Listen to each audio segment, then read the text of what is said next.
And her and Phil were after me constantly to be a stage hypnotist. I kept saying, no, I don't like stage hypnotists. They misrepresent. They act like they got power. And then they booked me on a one-nighter in Madison, Wisconsin. I didn't know it. I got out there. I thought I was going to do comedy. And it said Pat Collins Hypnotist. And I thought, all right. And I thought, well, if I can do it my way and be honest about it, still do my comedy, look for hidden talent in people, and be honest about what hypnosis is, I'll try it. So you went right into it. So I did a half hour, was tractor salesman, it was a convention, and then I thought I'll give it a year, and if it works I'll give it a year, if not I'm going back to straight comedy. Just relax. Sit down. Relax. You will do exactly as my voice tells you. Hit the like button, subscribe, and ring the bell.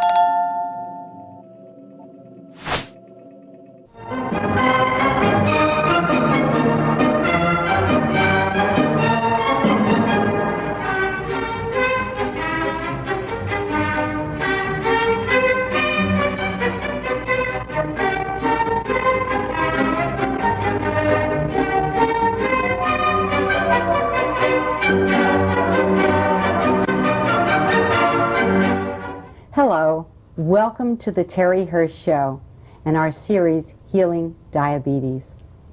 Illness is not selective in the people it affects. It reaches the well-known businessman, lawyer, actor, doctor, factory worker, teacher, child, and hypnotist. There are 12 million people in the United States that have diabetes, and we all deal with it differently. I know. I am a diabetic. Today, we have the renowned hip hypnotist, Miss Pat Collins, who spends a great deal of her time helping people who are ill, be it diabetes, cancer, or any other affliction.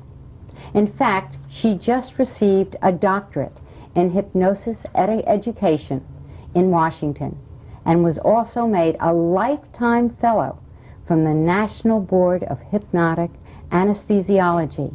She is the 7th person in the world to receive this award. And Pat Collins, let me welcome you and congratulate you. Thank you, I'm excited. Thank you for having me. I am so excited you're here, and welcome. Thank you. I'd like to start the show with letting our audience know you too have diabetes, yes, do you I do. not? I have it under control, but I have diabetes. You have it under control, and you are what we call a type 2, which is a non-insulin dependent diabetic? At one time I was taking a diabetic medication, but I'm off of that now because I lost the weight that I had to lose, so I'm weight controlled.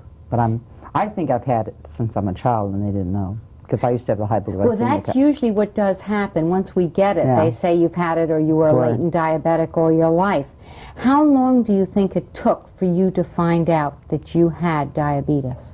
Well, I was suspicious of it in 1971, right after the earthquake. I went through a very bad scene, and a doctor at UCLA had told me, he took the 6-hour glucose. Oh, that awful tasting stuff. Well, if it saves your life, it's not that awful. Right. And did the blood sugar on me and so on. And he told me I was terribly hypoglycemic. I was pre-diabetic and then go into hypoglycemia. So I think it's been building up because, over the years. And when you're at my age, you don't know if it's your emotions or... Well, you're not that old. Well, I don't think I'm old. I'll be going forever. But you think, well, maybe you're going through some head trips or your menopause or something like that. And Dr. Goldberg, he just found it. He thought I had it, and he checked it, and I did. Neil Goldberg? Neil Goldberg, right. Well, he's a wonderful doctor. Yes, he is. A very good doctor. And so he helped you. Now, you also lost a great deal of weight. This is the procedure that helped you with your control? Yeah, one of the things that I do in my show, which you saw the other night, and it's just for fun and finding hidden talents in people that are hypnotized and so on, but I have about a 5 to 7 minute period there where I'm very serious and I explain what hypnosis is and so on. And I tell people, if you like the way you look, if that's your self-image, then stay that way. And I like the way I looked. I'm a grandma, and I didn't think there was anything wrong. I wasn't feeling that poorly or anything. But I had gone in for a medical checkup, and they found it. And they said the weight has to go. So I lost 82 pounds in a year. 82 2 pounds pounds in a year. I'm going to go 20 more. You're going 20 more? I'm going to go 20 more. I can't believe and I this. feel fantastic. I'm off all medication. Now, you lost the weight, though, under the doctor's, care. I get checked up every 3 or 4 weeks with him, take blood. Did you use, well, first let's find out, what is the definition of hypnosis or self-hypnosis? Well, that's a good question, because a lot of people don't understand it. All hypnosis is self-hypnosis. In other words, I don't hypnotize you. You hypnotize yourself. I just say words. I guide you into it. And all that happens when you go under hypnosis is that you relax. It's like meditation. You relax physically, you relax mentally, and your concentration is on one particular thing. TV is hypnotic. That's why I always say get violence off of TV. Highway hypnosis. When you read, and time goes by fast, you're hypnotized. In the case of being hypnotized by a hypnotist, we're saying words, so you're concentrating on our voice. And we're putting your logical mind at ease, and we're getting into your subconscious mind, which is full of fun and, it's not that logical, and it's amazing. We were talking on the way here to do the show how the other night someone set up a note and told them to do the Irish jig, and I just pulled it out of the hat and I said, okay, do the Irish jig, and here we had 6 people doing the Irish jig. You've got to be kidding. And I don't even know the Irish jig. Maybe subconsciously I do, But people should never be afraid of hypnosis because it's a wonderful tool. You can't make somebody do something they don't want to do. You can't hypnotize them unless they want to be hypnotized. I say people can't be hypnotized or people don't want to be, people who don't understand the language, mentally retarded. I've hypnotized children, well, the youngest one was 5, but he was very bright. I'd say around 7 or 8. And I do a lot of things at Children's Hospital for cancer patients, because they can't have anesthesia. For bone marrows and spinal taps and so on, they have just a local. So I put them under and we go on Star Trek or something. We go on little imagination cartoon trips, and it diverts their mind, and you have chemicals in your brain called endorphins. Yes. And when you relax that much, those endorphins are released and they block pain. And they make you feel very good, too. Oh, so that's how that works. And that's how somebody can do surgery, and you will have I've had many surgeries under hypnosis. I think that's, you have had surgeries yourself under hypnosis. I got into it when I was about 17 years old. I was boarded out. My mother was living, but I knew who my father was, and I was brought up in orphanages and boarding homes and foster homes, and I was very insecure. And I was very insecure and very neurotic, and I was bananas. And when I was 17, a little over 7, well, about to say 17, I had a nervous break. I had hysterical paralysis. I bent over one day and couldn't get up, and I was in pain, but I was paralyzed. And they were treating me in those days for polio. And I was very lucky, Terry. There was a young intern at Illinois Research Hospital who said, you got to relax. He says, you got a good mind, you got to relax, so why don't we try hypnosis? And in those days, that was in the closet. So I thought, after he explained it to me, because I thought it was weird too, I thought, you're going to take over my mind, and that's not true. And he explained it to me, and I thought, well, why not? And the very first time he hypnotized me, I could walk. But when I wasn't under hypnosis, I couldn't walk. Anyway, he cured me, and then I thought, I got to study this. If my mind's so powerful, and he explained to me, you use 10% of your brain. If you get into hypnosis, use all of it. Did you teach yourself, or did you have to study books, or you went to someone you were taught? I was taught by a doctor. In fact, I did a lot of medical hypnosis before I ever made an act of it. You want to hear a funny story? I didn't want to be a stage hypnotist. You didn't? No, I wanted to do stand-up comedy and sing and perform like I do in the show. But I was doing medical hypnosis on the side, and there was a marvelous act called Phil Ford and Mimi Hines. I don't know if you remember her. Sure. Yeah. I'm that generation. I know, with her cute little buck teeth, and she had hit her. She was a fan. I was a fan of hers, I should say, and she was a fan of mine. And I was to see her show, and she hit the microphone, and she said, "Oh, my tooth!" And so I put her under, so they would fix it, but they wouldn't mess it up. She wanted to still be Buck. And her and Phil were after me constantly to be a stage hypnotist. I kept saying, no, I don't like stage hypnotists. They misrepresent. They act like they got power. And then they booked me on a one-nighter in Madison, Wisconsin. I didn't know it. I got out there. I thought I was going to do comedy. And it said, Pat Collins Hypnotist. And I thought, all right. And I thought, well, if I can do it my way and be honest about it, still do my comedy, look for hidden talent in people, and be honest about what hypnosis is, I'll try it. So you went right into it. So I did a half hour, was tractor salesman, it was a convention, and then I thought I'll give it a year, and if it works I'll give it a year, if not I'm going back to straight comedy. And within a year I was in Tahoe, in Vegas. I think that's absolutely fabulous. Yeah, but now tell me something about your diabetes and hypnosis and weight. You lost these 82 pounds. How did that affect your diabetes? Well, they put it under control, because when I take I take my blood sugar about Every 3 to 4 days, and Neil takes it, you know, constantly in his office. So you don't prick your finger every day? Not every day, about every 3 or 4 days. Okay. And a tremendous difference in the way I feel and the way I think. I'm not spacing out like I used to space out. That's an awful You feeling. know, it's a terrible feeling. You're in the middle of a show and you're standing there, and all of a sudden you're in Reno, but your mind goes to Tahoe. Yeah. You know, and you know, I mean, you're going, wait a minute. That's right. And I have to be so on the ball and so sharp. I'm working with all these people, you know, different people on every show, and a lot of confusion. I would dump a lot. Like I guess you would call it the hypoglycemia. I'd be getting wired to do the show, and all of a sudden I go boom. But now that I've got it under control, and I did it with Dr. Goldberg with a drink, but I did a lot of hypnosis, a lot of self-hypnosis. You did a lot of self-hypnosis. And that's what I'm teaching people to do now that have diabetes. So that can help bring down and make an easier control.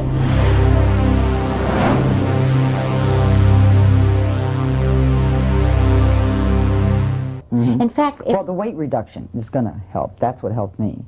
And you saw my show, so you know how I do it. I saw your show, but you mentioned weight reduction, and I have to mention it this time. I know you have some tapes that are out that are incredible. Tapes, yeah. And they are self-hypnosis tapes. One is on weight reduction. One's on weight reduction. The 2 that are good for diabetics would be the #1 tape, which is on stress and relaxation. And then there's one for weight control, because you have to get your weight down and you have to eat the right kind of things. And I gotta say, being in the public eye was hard for me. I had to prove something, so I do a lot of visualization, see myself slim and trim. Okay, now if you were trying to lose weight. No, I never say try. When you were losing weight. When you are losing weight. Okay, when you are losing weight. Subconscious takes things in a literal way. No, I teach you that on the tape. That's terrific. First, no smoking. Never say I'm going to try, because try means maybe you will, maybe you won't. Okay. If I'm losing weight, I want to lose weight, I self-hypnotize myself. What do I do to myself? Do I give myself certain images when I see food? There's all sorts of techniques, and I put them all on one tape. I am very good because I know how to go under. So I use the pronoun I, because you're talking to yourself all the time. And people go in and out of hypnosis many times during the day if they're just sitting there reading, relaxing, or I mean, everybody has been there. But if you're thinking negative at that time, your subconscious is open to that. But I do a lot of visualization, and my technique I found very successful, and I learned it from the children that I work with as cartoons. Cartoons are great. They're not logical. We have kids that have cancer visualizing Pac-Man eating up their tumors and so on. You know, I've seen that, and I've heard I have about imaginary leprechauns that take care of me. My little imaginary leprechauns. Can I tell my obnoxious technique I told on the show? Oh, please do. That's what I'm getting to. Oh, is that what you were getting to? That's what I'm getting to. I didn't know that. This, if you want to lose, you have to do it under a doctor's care, naturally. But I lost weight. Of course, I'm vain, and I knew it was going to help me because I had the diabetes. But I did what they call the obnoxious technique. Now, this was used at UCLA, and I do it every morning, and I still do it. And to those of you who are watching this show, get ready to gag. But if you want to lose weight, this works. Every morning when I wake up, I stay in bed, and I take 5 minutes. Now, it's easy for me to put myself under. It might take someone a little bit longer. And this is my 5 minutes to myself, and I do. It's a ritual. I go under, and then I visualize a large table, almost like a banquet table. And then I see all the foods that I shouldn't have, and the liquids, and the fattening foods, and all the things I should never eat that are very bad for weight and for diet. You're with me? And now get ready, and then I visualize cockroaches and maggots and bugs, worms crawling in and out. Listen, I had one lady who had diabetes. She wrote to me, she said she visualized spiders because she hated spiders, and she lost 100 pounds. You're kidding. No. And that's what did it. If after enough visualization, your mind starts. If you left here tonight and went to a store and bought a candy bar and a buck came out, you'd never eat that candy bar again. You better believe I'd be finished with them forever. But you can use all the obnoxious technique. You can use animals. You can, I mean, you know, rodents. I don't care what. But that's what worked with you. Yes, because I was brought up. I was very poor when I was young, and I was, you know, in alleys and so on. So I could relate to that, and it worked. It works like a charm. I mean, I'll see something, and I might want it once in a while.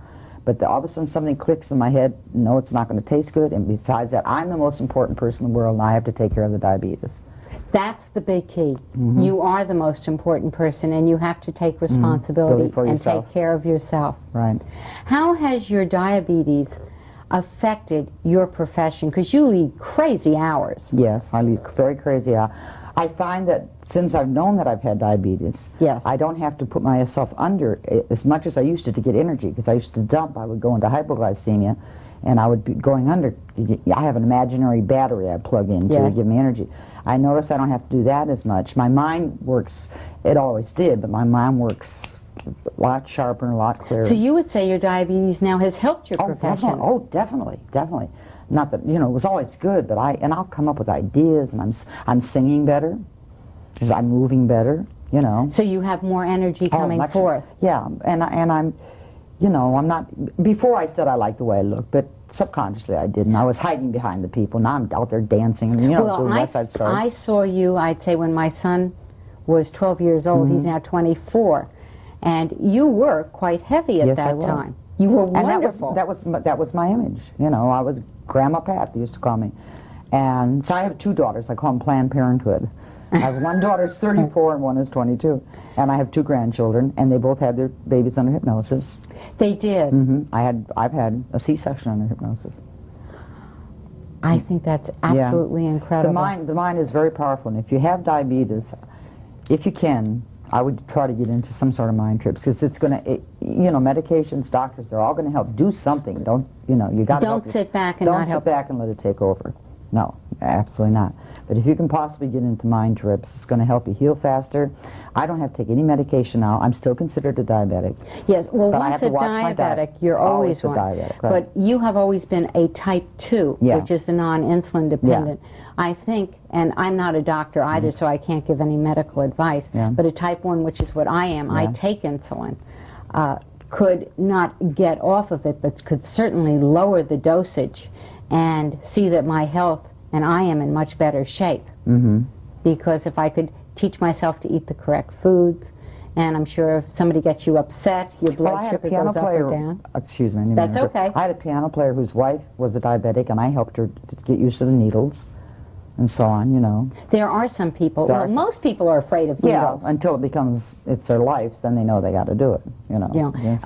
I spoke to a member of our audience, in fact, on the telephone, who has diabetes, and he won't do his blood test. He's afraid to do it. And his wife, when she has a chance, does it. That's wrong. So that's not good. That's not good. healthy. No, it's not healthy. If you've got it, you have it. You got to learn to live with it and take care of it, make it better. But it's, you know, it's there. You have to accept it. It's like if you need glasses, you're not going to stop wearing your glasses, right? That's right. It's the same thing. I mean, you got to take it in that vein that this is going to be with you for the rest of your life, and you're responsible. And if you don't take care of it, nobody else is going to. Well, you are stressing a point that I always say to people: you have to take responsibility for yourself. That's right. And for your own illness. And this is not only true about diabetes; it's about any illness. I don't one think may people have. take diabetes that serious either. I mean, the general public, they think, oh, diabetic. I mean, I don't think it's had enough. I don't want to say promo or whatever. It hasn't been. People have not been educated. That's why I'm Why we're so doing the glad show, you're yeah. here. That is the whole purpose of the show. They don't realize how serious it can be. Well, my generation and the generation before either said, I have my problems, you have yours, why should I say anything? Right. I'm okay, I'm not going to discuss it. And when you find out about the complications and some of these terrible things that can happen, you live with the fear within you, but nobody else knows it. And so many things you have that really aren't there if they were diabetes, but they have the symptoms. That's right. That is absolutely correct. And you have no complications, do you? No, I have no complications now whatsoever, but I still, every day, faithfully work on it. Well, I think that's one of the ways to help prevent some of the complications. At least that's the theories that we are now learning. Yeah. Well, getting the weight off will help you a lot, but there's a lot of things stress management, because I'm on high, stress. Well, that's stress and relaxation, is that correct? But I make it work. Like I say, spotlights give me energy, but when I'm sitting, I'm relaxed. See how relaxed I am? You are When I'm very. standing, the other night when you saw me, I'm going a mile a minute. I have what I call touchy-feely suggestions. Touchy And- what suggestions? Well, I used to teach them in my self-hypnosis class. I taught over 45,000 Yes. people self-hypnosis. In Hollywood. Yeah, and like law students, when they pick up their pen, they'd have photographic memory. That's a touchy-feely. So sitting somewhere relaxes me. Lights give me energy. Now you have both going for I you. have We've both got the going. lights in The and mind the is going a mile a relaxation. minute, but I'm very, very relaxed. I take my shoes off on the stage. That's one of my suggestions. Well, your show on the stage is very exciting. Yeah, I love people. Thank you very much. It is. Thank you. And I was watching people in the audience when you were hypnotizing somebody on stage. Someone in the audience would go under. Yeah, well, I invite them to if they want to try it. I yeah. tried. You probably tried too hard. You might have. It's interesting. A lot of people will go under and say to themselves, "I'm not under," and come right out because they don't understand how they're supposed to feel. All you're supposed to feel is relaxation. Your eye, you have REM, rapid eye movements. Your eyelids will be flooding a little bit. Just tremendous amount of relaxation and kind of zooming in on my voice. That's it. And I see people do it all the time. Sometimes they'll come up on the stage and they don't go under because they're trying too hard. Or I've seen people go under, get the arm rigid. They're great subjects, but they keep saying to themselves, "I'm not under." They think the word under and sleep is very misleading. I don't like it, but we can't change it. So they you're pull not asleep. themselves right out. So they suggest themselves they're not, so they come out. That's very interesting. Now, if somebody has a complication, let's say they have the beginning of neuropathy due to their diabetes, can self-hypnosis, one, help them get rid of the pain, and two, maybe help them rejuvenate or repair what's going on? Yeah, I haven't done a lot in there. I've done a lot with arthritis and so on. With the pain, definitely. But anything medical that I do has to be done with a doctor's referral. You know, I mean, I just don't go out and do it. No. And I say the mind can do anything. Now, naturally, I'm going to say that. But I just worked last week with a young lady who had her kidney removed at UCLA. 15 years ago, she was a little buddy of mine. She was a young teenager, and she had a kidney transplant under hypnosis. Now it had to come out last week, and I called her the other day to see how she is. She drove herself home from the hospital. She's going to be at the show Saturday night. You're kidding. She's absolutely fantastic. But she has total belief in the power of her mind because she's been doing this for 15 years. So you taught her all of that? Yeah. She was one of my students. She was one of my charity students, yeah. And you can teach... So can you teach someone from your tapes the same thing as if you were there in person? All 8 tapes are self-hypnosis tapes, but they cover different subjects. I see. So you can learn self-hypnosis just by, you can go under listening to the tape and learn it. When I used to teach the classes, I'd put the class under and teach them while they're under because you learn faster, save them time. Oh. Right, now if we've taken care of the food, we've taken care of neuropathy. Right. Now, if I'm having trouble with my eyes, and eyes are, as we say, the mirror of the world, right. And what goes on in the eyes very often goes on in the kidneys. What happens with your eyes? The eyes, some people's eyes, they hemorrhage and they have things like, self-hypnosis can't help something like that, can it? It was very wrong. I don't know if it had anything to do with the diabetes, but before I had the diabetes, I used to have trouble with my left eye. It would get bloodshot a lot, and I would blame it on, because I wear a lot of eye makeup and a lot of eyelashes, and there was a thing going on. It was when I was at the MGM in Reno, and people would worry, and I had the drops and everything. And now, since I've got the diabetes under control, it doesn't come back, so maybe it was that. Isn't that interesting? I mean, I didn't suggest anything. You don't know. I didn't suggest anything. It's just maybe because I've got the diabetes under control, it's fine. You are absolutely a perfect example for anyone to follow with. Oh, well, health. Yeah. And people have got, even people who don't have diabetes have to learn how to help others, you know, nudge them a little bit, especially children, and help, and not just, it's not one of the, you know, some diseases are so, oh my heavens, and some diseases are kind of shrugged. And I found diabetes to be, oh, she got diabetes. Like, it's no big deal. And it is a big deal. That's right. Because people figure you can take insulin and you're fine. And you're fine. And they think insulin is a cure. And they realize it isn't. It's a matter of trying to help us control it. And that's where we come to you with the mind and working on the control. Well, my physician that I met at UCLA said he says, I have such strong willpower. When I had the 1971, I went into apparently a low blood sugar. I drove all the way on the Ventura Freeway on Tampa all the way to Highland Park and got home and don't remember driving it. Well, that could be a typical insulin reaction. Right. I did that and I was arrested. So I had a different experience, but I was only arrested because my headlights weren't on. Yeah. But an insulin reaction can do that. But that also shows you got a lot of strong will. Yes. You're determined to. And I think a great many people have much stronger will than they realize. Oh, definitely, definitely. And if they can work with that or use it, they will then end up helping themselves. Right. And then when they help themselves, they can help others. But you can't do anything unless you're together. You know? I think that's very true. And you are really together. You have been helping people for a long time. Thank you. Well, I know you do. I know you give your time to a lot of people who are ill and dependent and need help. Yeah, that's my way of giving back. I have a gift that was given to me, and I use it in shows and so on. But I give back too. It makes me feel good to give back. Well, I think that's a theory some of us who work hard for things are raised with or believe in. And it's wonderful to see you doing it because you see the results and Yes. you get the wonderful joy within yourself, I'm sure. Yeah, well, that's more of it, you know. I got thousands of letters and scrapbooks from people, but the joy of walking away, like I did one yesterday, of walking away knowing I helped that lady, that means a lot to me. And if I go for a period and don't do it, I get antsy, you know. If I'm just doing the shows or I'm just doing TV or I'm in the process of writing, I've been published in a couple medical articles and so on, but I got to get out there with the people, you know. Well, you have to have that. Well, you need the personal contact. I need the love. I need and the you need applause. yes. I know that, but I make all those things that some people might think are negative. I make them work for me. You know, applause makes me feel good. I need the mass love. I know that, but I'm making it work. It does embarrass me. I'm making it work for me. But I need the personal touch, the one-on-one. Well, but that's the big key. It Yeah. really is the personal Right. touch that does it. You're working with these people because I know you've done a lot where nobody knows you've done it, and Yeah, I know. and the person involved says, you know, how did she ever come along and save me or help me? And I think this discussion regarding self-hypnosis, if people can learn from it or use it correctly, it would be just wonderful. Yeah, well, they can sure learn it from that. That was one of the reasons I made the tapes. They're very inexpensive. They're guaranteed. And so- they can, this way they can go all over the country. Yeah, anywhere. And they can get the tape and they can get it on a certain subject.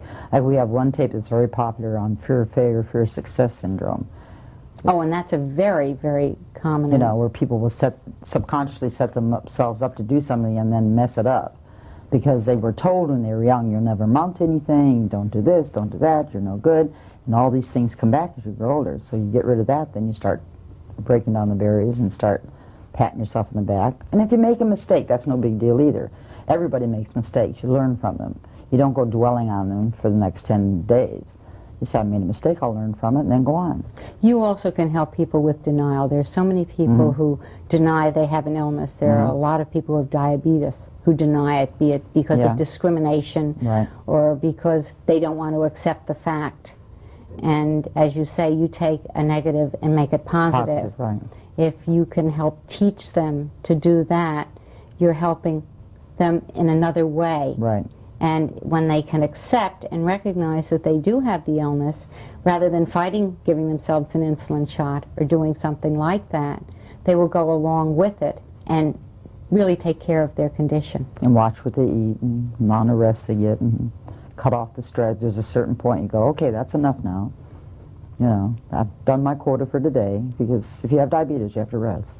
You have to get rid of the stress. Pat, you are incredible. Oh, You thank you. really are, and I can't tell you how grateful I am that you have been willing to give your time to us. I know you do it so often to so many people. I just want to personally thank you for coming you. and for being here, and It was my pleasure. it's wonderful. It seems that whenever we have a dynamic, interesting, and fascinating guest, our time flies. Pat's experiences and example in exercising self-discipline and self-hypnosis can be beneficial to all of us. If we use it correctly, it could possibly be a perfect tool in helping us successfully take responsibility in dealing with our illness. If you want to contact Miss Pat Collins or obtain any information, please call or write me. My address and phone number will be on the screen shortly. Every call and letter is personally answered. Thank you for joining us, and thank you, Pat Collins. Thank you. My pleasure. Goodbye. Goodbye.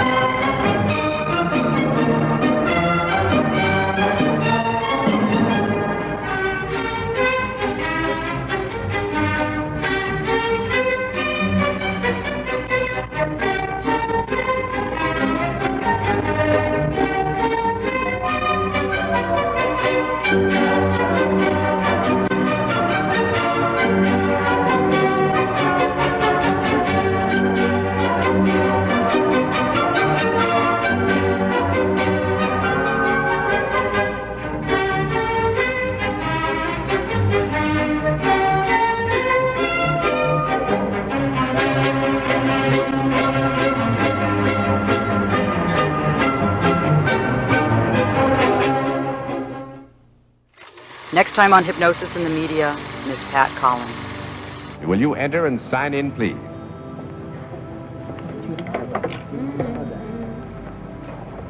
Pat Collins, right? Thanks for watching until the end. If you want to see more, just hit the subscribe button.